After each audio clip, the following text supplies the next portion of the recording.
Hello everyone, the December Review here, back again with a movie review. You know, I've been saying that line for pretty much every video I've done the past few years. Hasn't exactly caught on with the best catchphrases. So I think it's time I change things up a bit and come up with a new catchphrase for the channel. How about, welcome to the December Review, talking films is what we do. Or Scream 6 is here, that much is true. Let's check out that dude who calls himself the December Review. Yeah, this is tougher than it seems.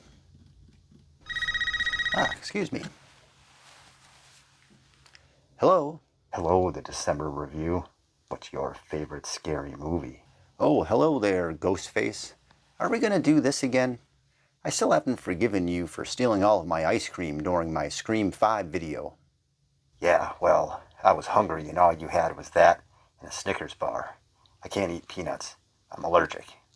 I see. Well, I'm about to begin my Scream 6 review, so gotta go now. Wait, if you're looking for a new catchphrase, may I suggest one? Okay, sure. Jason is out there, and Michael is too. Tonight, Ghostface ends the December Review.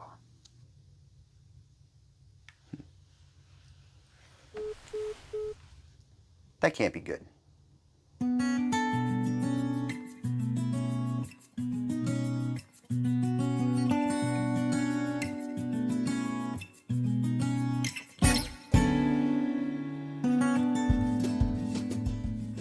So Scream 6 is here 1 year after the series revived itself with Scream 2022.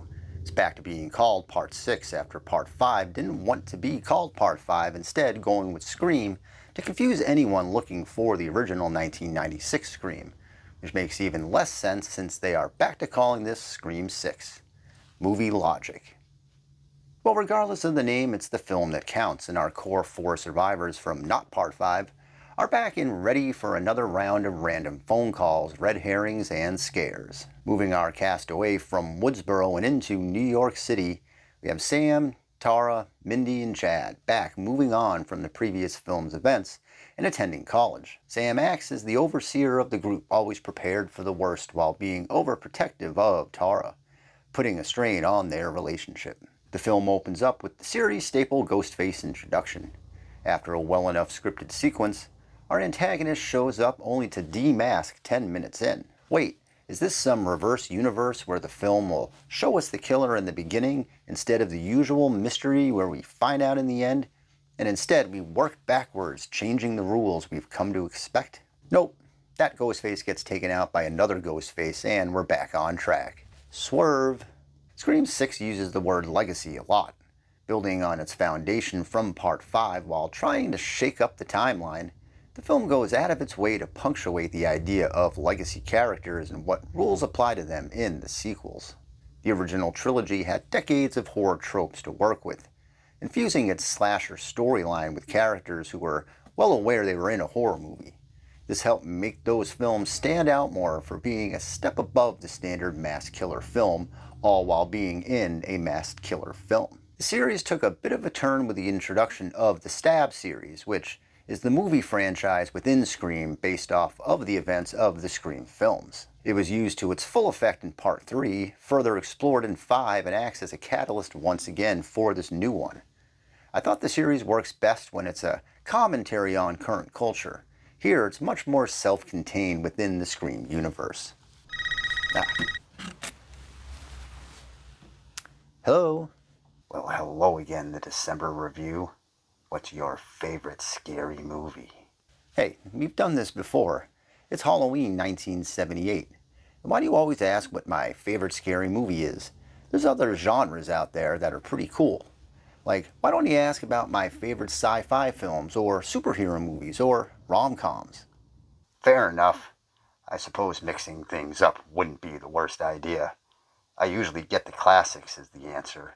But just the other day, someone said it was the 2009 Friday the 13th. Like, really? A Platinum Dunes film is your favorite? Kinda made me just want to stop doing this.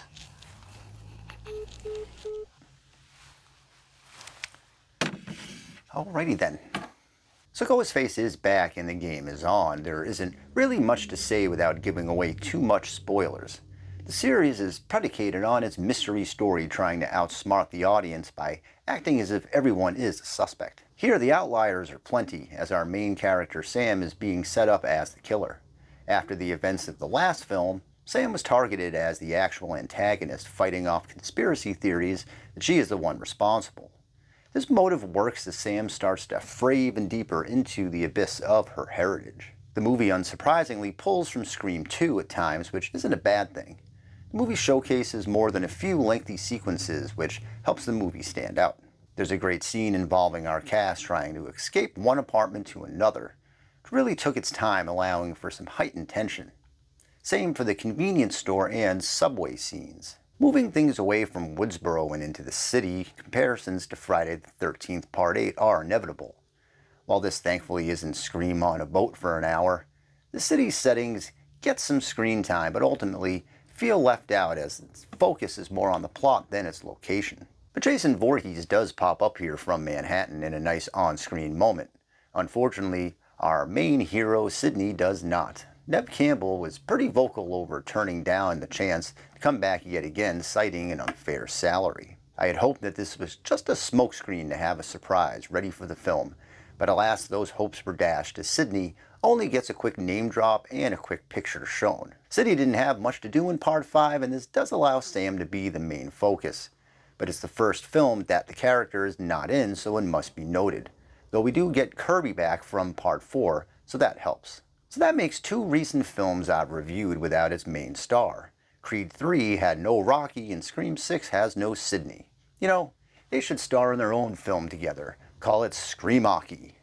Ghostface starts calling Sid again and Stallone ends up taking him out in the 10th round at MGM. I'd pay to see that.